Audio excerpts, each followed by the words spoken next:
The story you are about to hear represents a missing piece in the puzzle of modern history.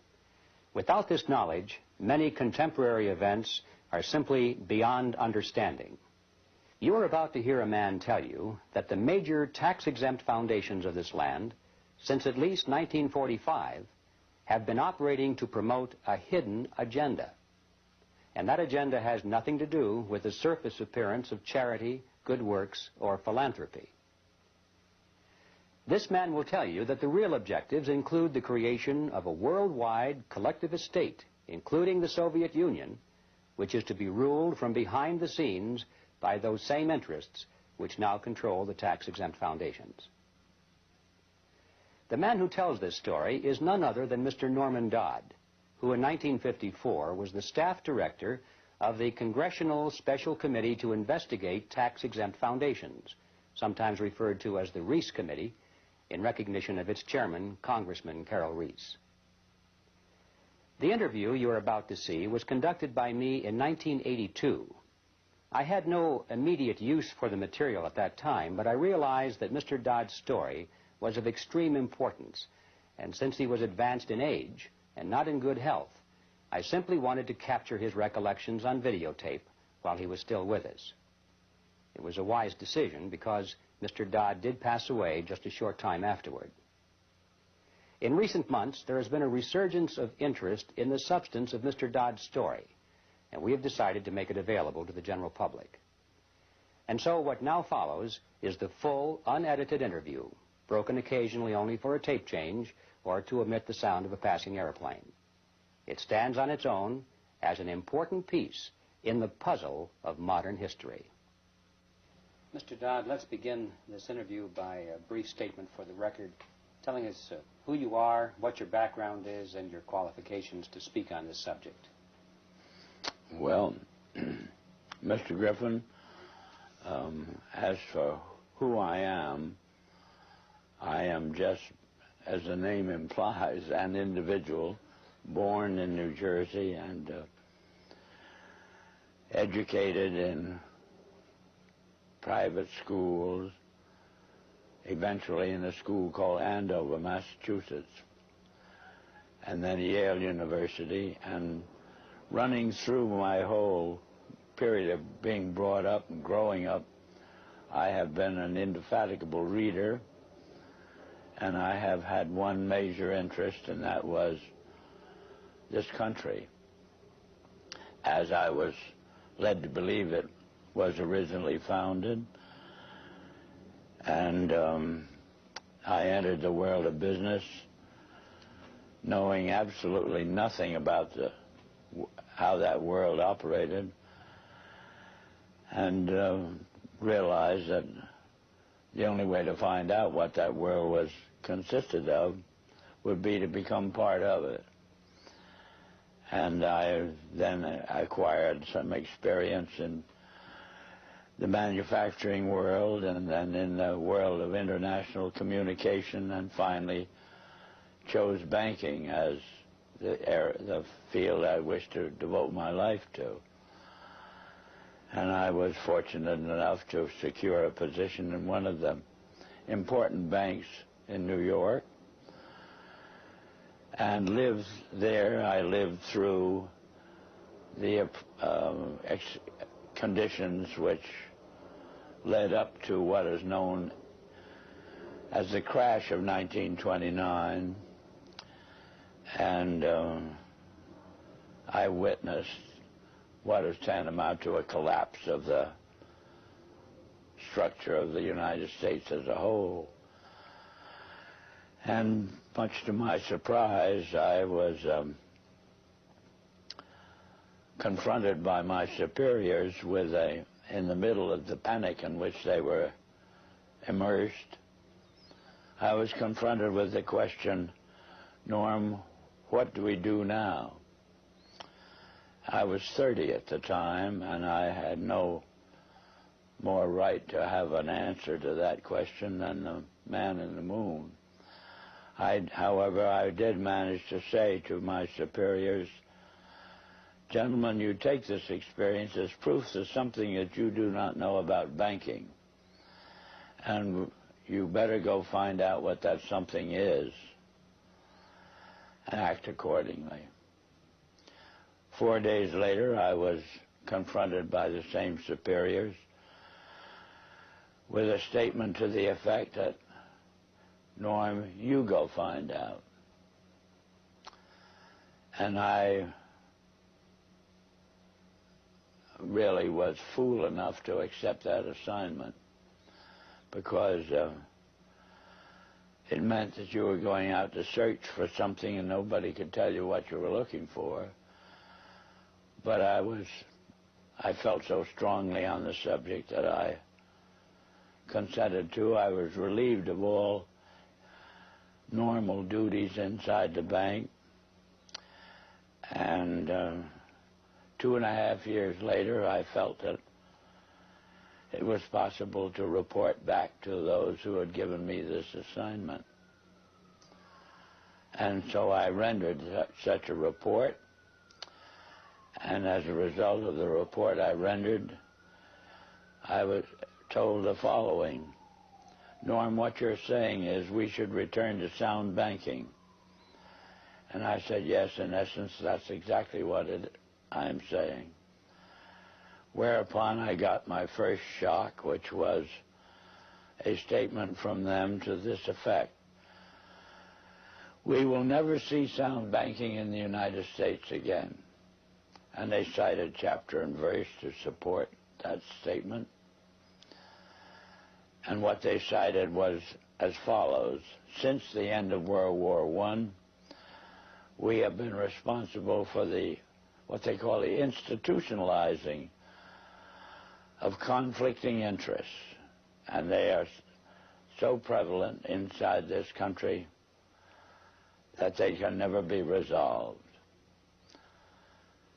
This came to me as an extraordinary shock, because the men who made the statement were men who were deemed as the most prominent bankers in the country. The bank of which I was a part was spoken of as a Morgan bank. And coming from men of that caliber, a statement of that kind made a tremendous impression on me. And the type of impression that it made on me was, I wondered if I, as an individual and it's what they call a junior officer of the bank, could, with the same enthusiasm, foster the progress and the policies of the bank. I spent about a year trying to think this out, and came to the conclusion that I would have to resign. I did resign, and as a consequence of that, had this experience.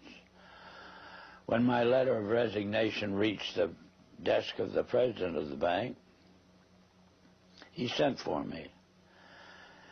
And then I came to visit with him, and he stated to me, Norm, I have your letter, but I don't believe you understand what's happened in the last 10 days.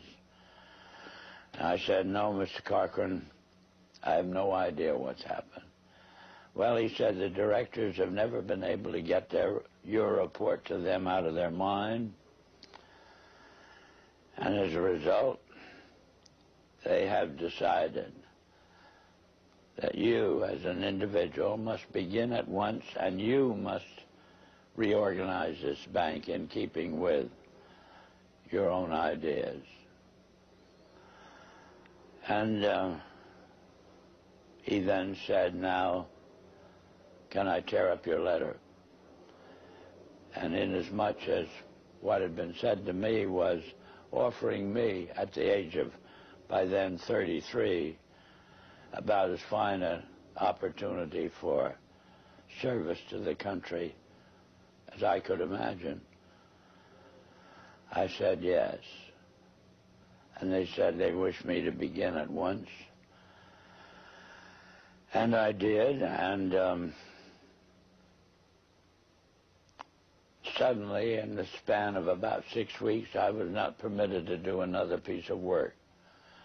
And every time I brought the subject up, I was kind of patted on the back and said, and told, stop worrying about it, Norm. Pretty soon you'll be a vice president, and then you will have quite a handsome salary and ultimately be able to retire on a very worthwhile pension. In the meantime, you can play golf and tennis to your heart's content on weekends. Well, Mr. Griffin, I found I couldn't do it. I spent a year with figuratively with my feet on the desk doing nothing, and I just couldn't adjust to it. So I did resign. And this time, my resignation stuck, and then I got my second shock, which was the discovery that the doors of every bank in the United States were closed to me, and I never could get a job, as it were, in a bank. So I found myself, for the first time since I'd graduated from college, out of a job.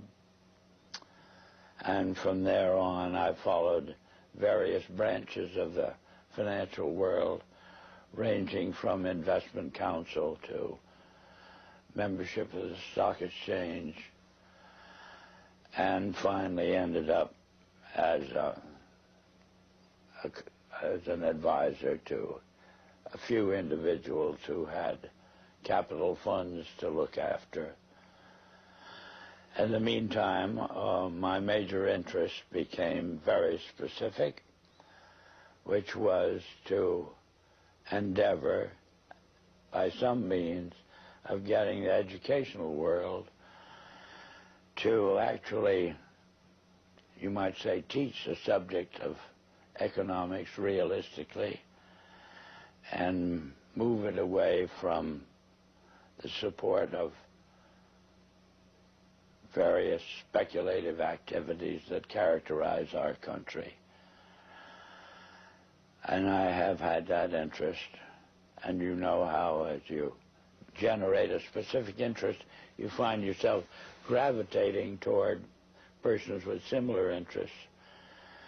And ultimately, I found myself kind of the center of the world of dissatisfaction with the direction that this country was headed. And that's on one direction, and the same way I found myself in contact with many individuals who, on their own, had done a vast amount of studying and research in areas which were part of the problem. And well, Mr. Dodd, if I may interrupt here for a second. At what point in your career did you become connected with the Reese Committee? 1953. 1953. Yeah. And what was that capacity, sir?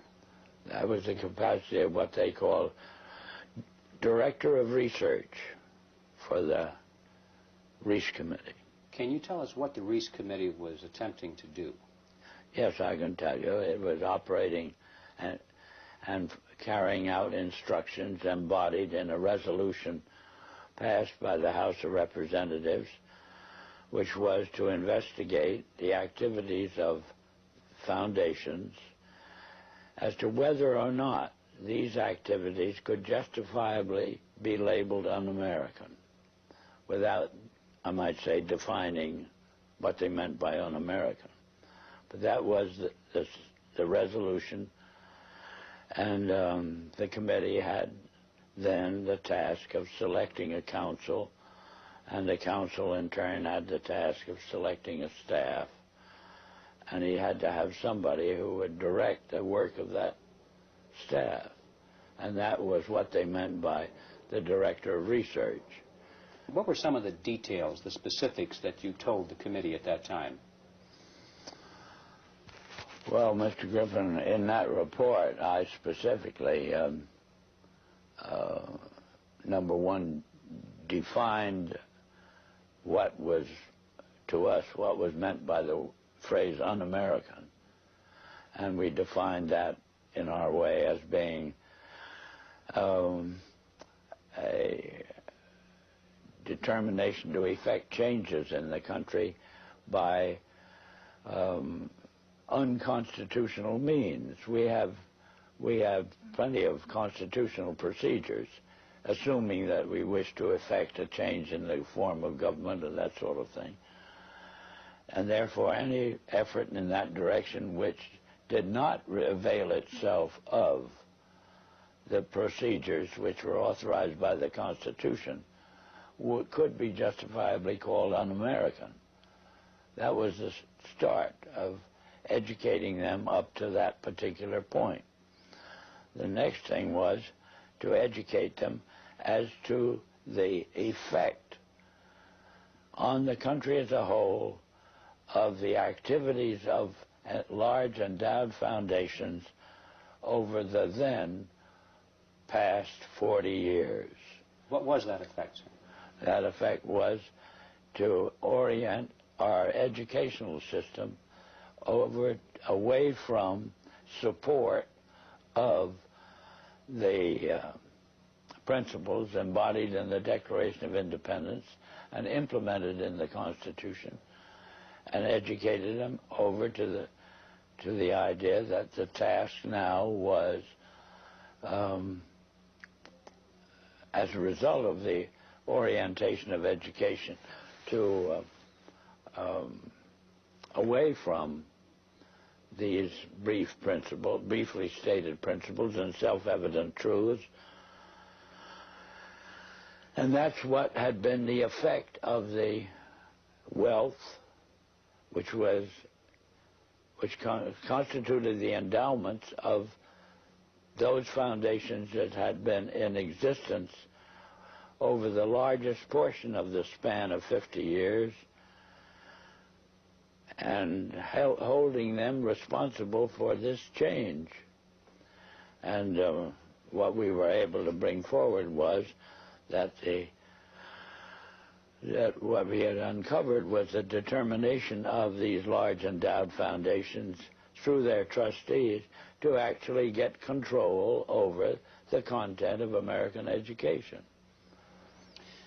There's quite a bit of publicity given to your conversation with Rowan Gaither.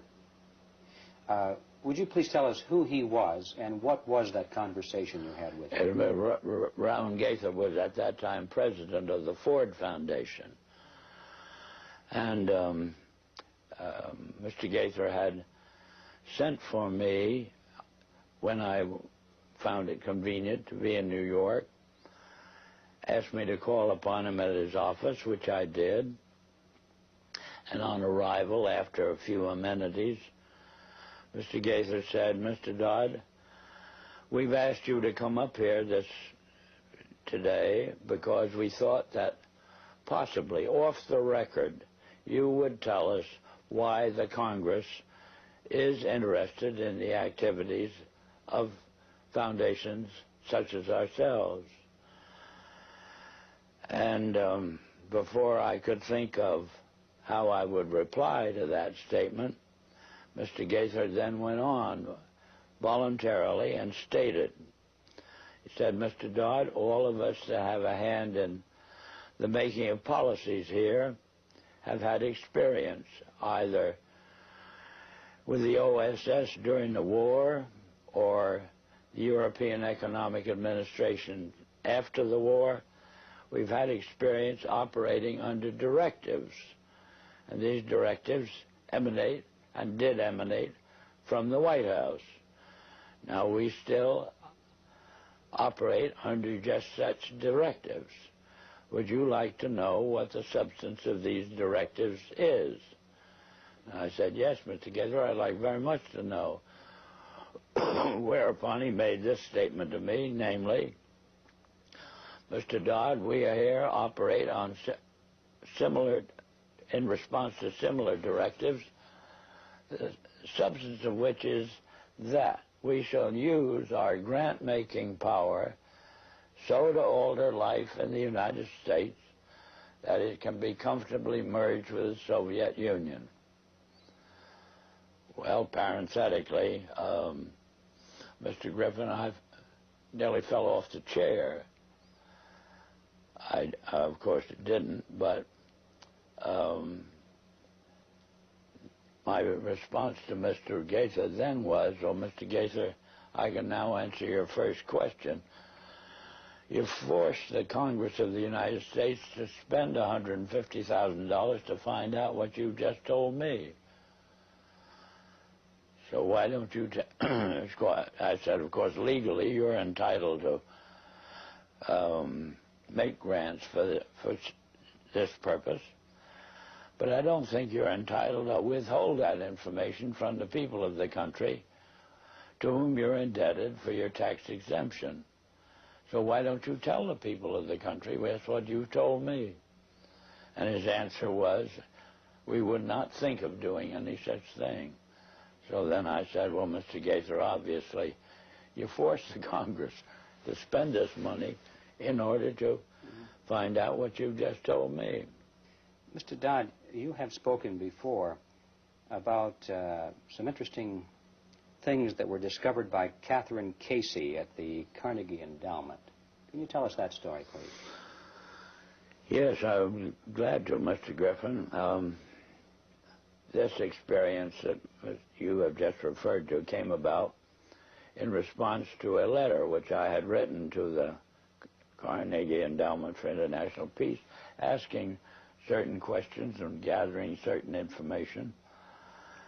And on the arrival of that letter, Dr. Johnson, who was then president of the Carnegie Endowment, telephoned me and said, did I ever come up to New York? And I said, yes, I did, more or less each weekend. And he said, well, when you're next here, will you drop in and see us? Which I did. And again, on arrival at the office of the endowment, I found myself in the presence of Dr. Joseph Johnson, the president, who was a successor to Alger Hiss, two vice presidents, and their own counsel, a partner in the firm, Sullivan and Cromwell. And Dr. Johnson said, after, again, amenities, Mr. Dodd, we have your letter. We can answer all those questions, but it'd be a great deal of trouble. And we have a counter-suggestion. And our counter-suggestion is that if you can spare a member of your staff for 2 weeks and send that member up to New York, we will give to that member a room in the library and the minute books of this foundation since its inception. And we think that whatever you want to find out, or the Congress wants to find out, will be obvious from those minutes. Well, my first reaction was they'd lost their mind. I had a pretty good idea of what those minutes would contain, but I realized that Dr. Johnson had only been in office 2 years, and the vice presidents were relatively young men, and counsel seemed to be also a young man, and I guessed that probably they'd never read the minutes themselves. And so I said I had somebody, I would take it. I would accept their offer, and I went back to Washington, and I selected the member of my staff who was on my staff, having been a practicing attorney in Washington, but she was on my staff to see to it that I didn't break any congressional procedures or rules. In addition to which, she was unsympathetic to the purpose of the investigation.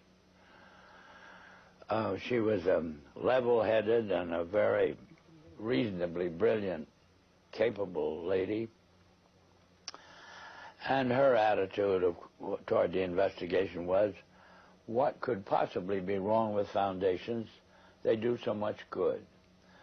Well, in the face of that sincere conviction of Catherine's, I went out of my way not to prejudice her in any way. But I did explain to her that she couldn't possibly cover 50 years of handwritten minutes in 2 weeks.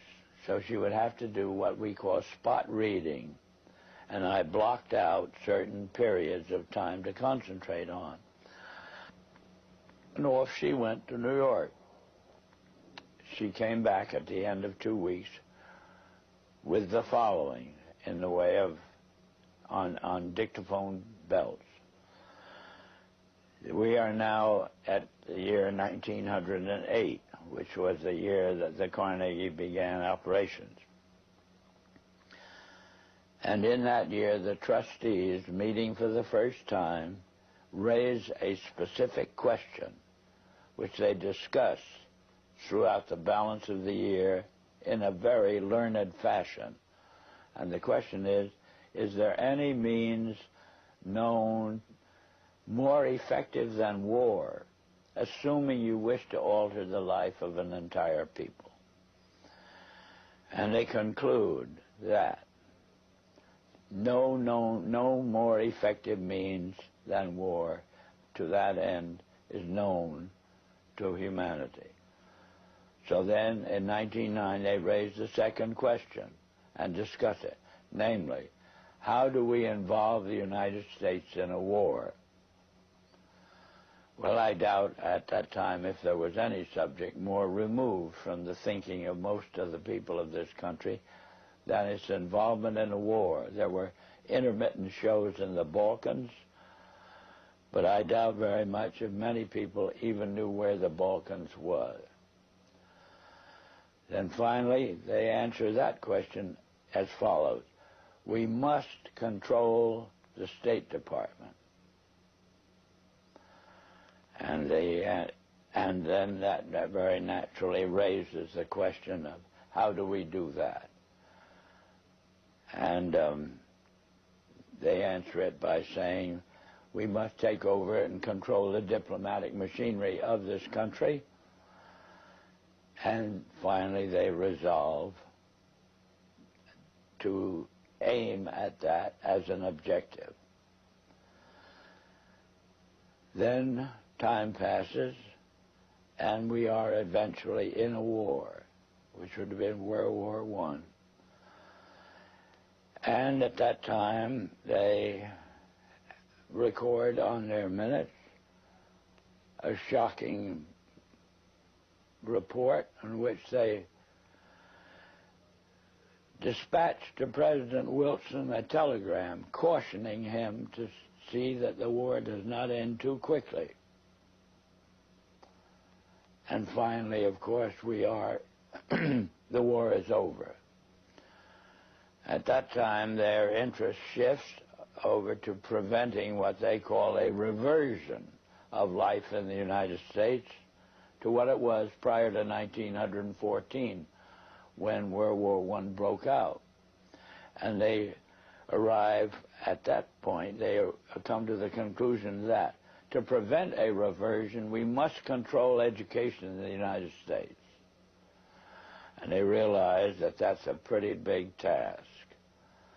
So to them, it is too big for them alone, so they approach the Rockefeller Foundation with the suggestion that that portion of education which could be considered domestic be handled by the Rockefeller Foundation, and that portion which is international should be handled by the endowment.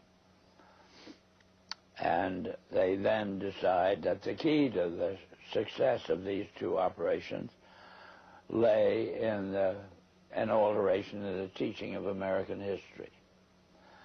So they approach 4 of the then most prominent teachers of American history in the country, people like Charles and Mary Bird, and their suggestion to them is, will they alter the manner in which they present this subject, and they get turned down flat. So they then decide that it is necessary for them to do, as they say, build our own stable of historians. And then they approach the Guggenheim Foundation, which specializes in fellowships, and say, when we find young men in the process of studying for doctorates in the field of American history, and we feel that they are the right caliber. Will you grant them fellowships on our say-so? And the answer is yes. So under that condition, eventually they assemble 20. And they take this 20 potential teachers of American history to London, and there they're briefed into what is expected of them when, as and if they secure appointments in keeping with the doctorates they will have earned. And that group of 20 historians ultimately becomes the nucleus of the American Historical Association. And then toward the end of the 1920s, the endowment grants to the American Historical Association $400,000 for a study of our history in a manner which points to what can this country can it look forward to in the future. And that culminates in a 7-volume study, the last volume of which is, of course, in essence a summary of the contents of the other 6. And the essence of the last volume is the future of this country belongs to collectivism administered with characteristic American efficiency. That's the story that ultimately grew out of, and of course was what could have been presented by the members of this congressional committee to the Congress as a whole for just exactly what it said. But they never got to that point. This is the story that emerged from the minutes of the Carnegie Fund. That's right. Carnegie Endowment That's Fund. right. And so... It was official to that extent. I see. And Catherine Casey brought all of these back in the form of dictated notes or verbatim readings of the minutes. On dictaphone belts. Are those in existence today? I don't know. If they are, they're somewhere in the archives under the control of the Congress, House of Representatives. How many people actually heard those, or were they typed up transcripts made of them? How many people actually heard those recordings?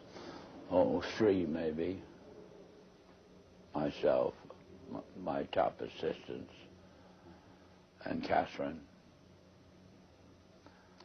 Yeah, I might tell you this experience as far as its impact on Catherine Casey was concerned was she never was able to return to her law practice. If it hadn't been for Carol Reese's ability to tuck her away on a job with the Federal Trade Commission, I don't know what would have happened to Catherine. But ultimately, she lost her mind as a result of it. Terrible shock to her. It's a very rough experience to encounter proof of these kinds. Mr. Dodd, what kind, can you summarize the opposition to the committee, the Reese Committee, and particularly the efforts to sabotage the committee? Well, they began right at the start of the work of an operating staff, Mr. Griffin, and it began on the day in which the committee met for the purpose of consenting to or confirming my appointment to the position of Director of Research.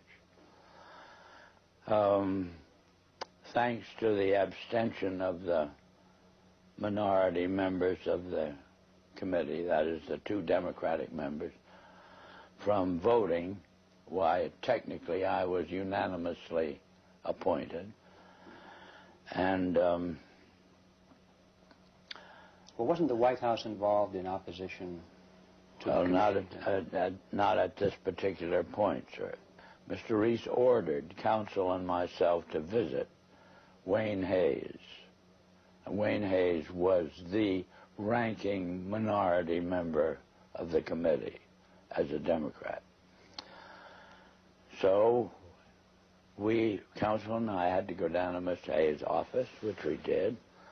Mr. Hayes greeted us with the flat statement directed primarily to me, which was that I am opposed to this investigation.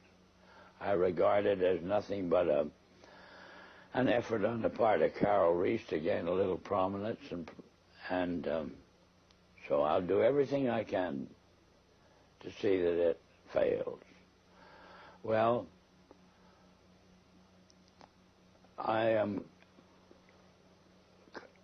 kind of a strange personality in the sense that a challenge of that nature interests me.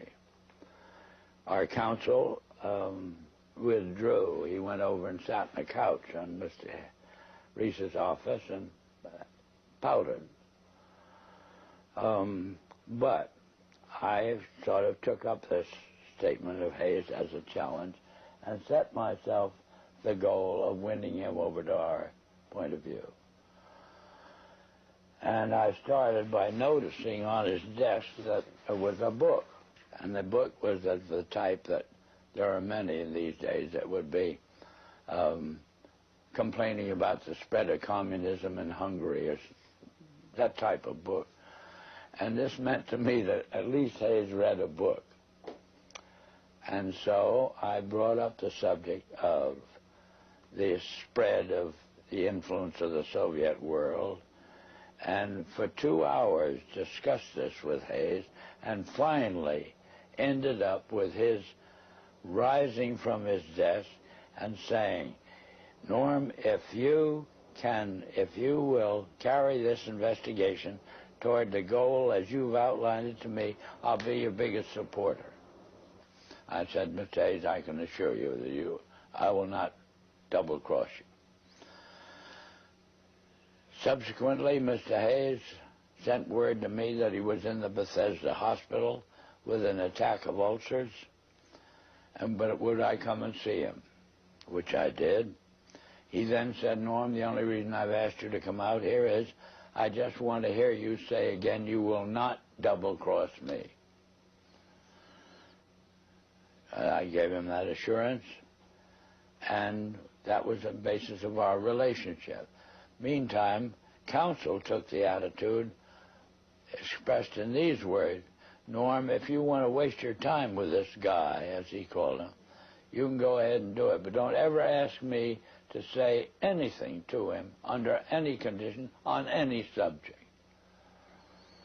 So, in a sense, that cleared the decks for me to operate in relation to Hayes on my own, and as time passed, Hayes offered friendship, which I hesitated to accept because of his vulgarity. And I didn't want to get mixed up with him socially under any condition. Well, that was our relationship for about 3 months, and then eventually I had occasion to add to my staff, and as a result of adding to my staff a top-flight intelligence officer, both the Republican National Committee and the White House were resorted to stop me from continuing this investigation in the direction that Carol Reese had personally asked me to do, which was to utilize this investigation, Mr. Griffin, to uncover the fact that this country had been the victim of a conspiracy. That was Mr. Reese's conviction. I eventually agreed to carry it out. I explained to Mr. Reese that his own counsel wouldn't go in that direction. He gave me permission to disregard our own counsel. And I had then to set up an aspect of the investigation outside of our office, more or less secret. And the Republican National Committee got wind of what I was doing, and they did everything they could to stop me. They appealed to counsel to stop me, and finally they resorted to the White House. Was their objection because of what you were doing, or because of the fact that you were doing it outside of the official auspices of the committee? No, their objection was, as they put it, my devotion to what they call anti-Semitism. That was a cooked-up idea, but in other words, it wasn't true at all. But anyway, that's the way I expressed it. And excuse me, why and did they say, made it stick. Why did they do that? How could they say that? Well, they could say it, Mr. Griffin, but they had to have something in the way of a rationalization of their decision to do everything they could to stop the completion of this investigation in the direction that it was moving, which would have been an exposure of this Carnegie Endowment story and the Ford Foundation and the Guggenheim and the Rockefeller Foundation, all working in harmony toward the control of education in the United States.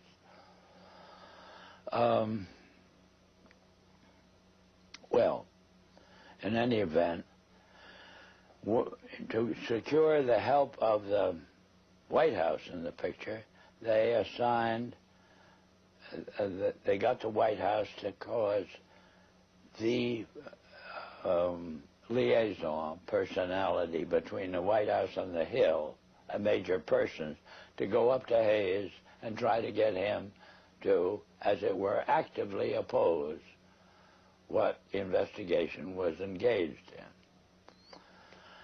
And Hayes very kindly then would listen to this visit from Major Person. Then he would call me and say, Norm, come up to my office. I have a good deal to tell you. I would go up. He'd tell me, I've just had a visit from Major Person, and he wants me to break up this investigation. So I then say, well, Wayne, what did you do? What did you say to him? He said, I just told him to get the hell out. And he did that 3 times, and I got pretty proud of him in the sense that he was, as it were, backing me up. And we finally embarked upon hearings at Hayes' request, because he wanted to get them out of the way before he went abroad in the summer. And but why were the hearings finally terminated? What happened to the committee?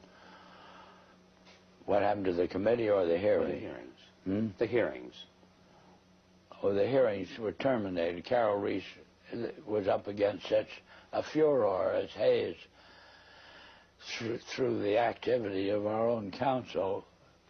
Hayes became convinced that he was being double-crossed, and he put on a show in a public hearing room, Mr. Griffin, that was an absolute disgrace. And he called Carol Reese publicly every name in the book, and Mr. Reese took this as proof that he couldn't continue the hearings.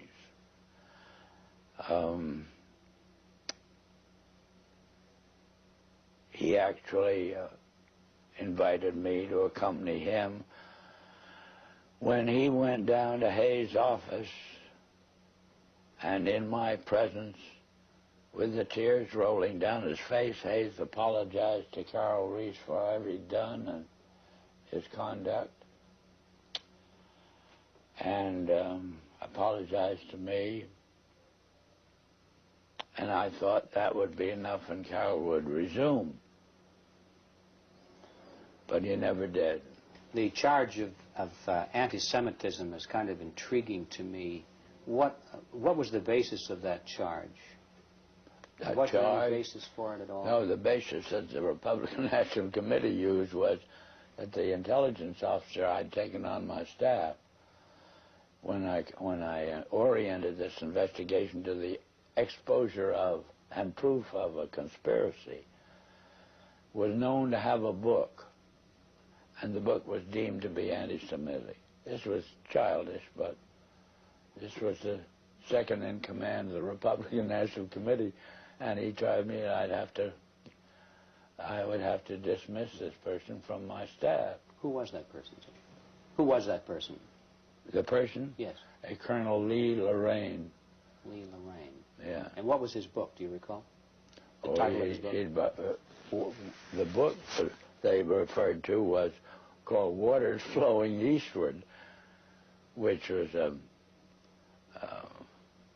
very castigation of the Jewish influence in the world. What were some of the other charges made by Mr. Hayes against Mr. Reese? Oh, just that Mr. Reese was utilizing this investigation for his own prominence inside the House of Representatives. That was the only charge Hayes could think of. How would you describe the motivation of the people who created the foundations, the big foundations in the very beginning? What is or what was their motivation? Their motivation, well, let's take Mr. Carnegie as an example. His publicly declared and steadfast interest was to counteract the departure of the colonies from Great Britain. He was devoted to just putting the pieces back together again. Would that have required the collectivism that they were dedicated to? No. These policies or the Foundation's allegiance to these un-American concepts are all traceable to the transfer of the funds over into the hands of trustees, Mr. Griffin. Not to men who had a hand in the creation of the wealth that led to the endowment of, or as a use of that wealth for what we would call public purposes. It was a subversion of the original intent then. Oh, yeah, completely so. And that we got into the world traditionally of bankers and lawyers. How do you see that the purpose and direction of the major foundations has changed over the years to the present? What is it today? Whole 100% behind meeting the cost of education, such as it is presented through the schools and colleges of the United States, on the subject of our history has proven our original ideas to be no longer practical. The future belongs to a collectivistic concept, and there's just no disagreement on that. Why do the foundations generously support communist causes in the United States? Well, because to them, what communism represents a means of developing what we call a monopoly. That is, the organization, we'll say, of large-scale industry into an administrable unit.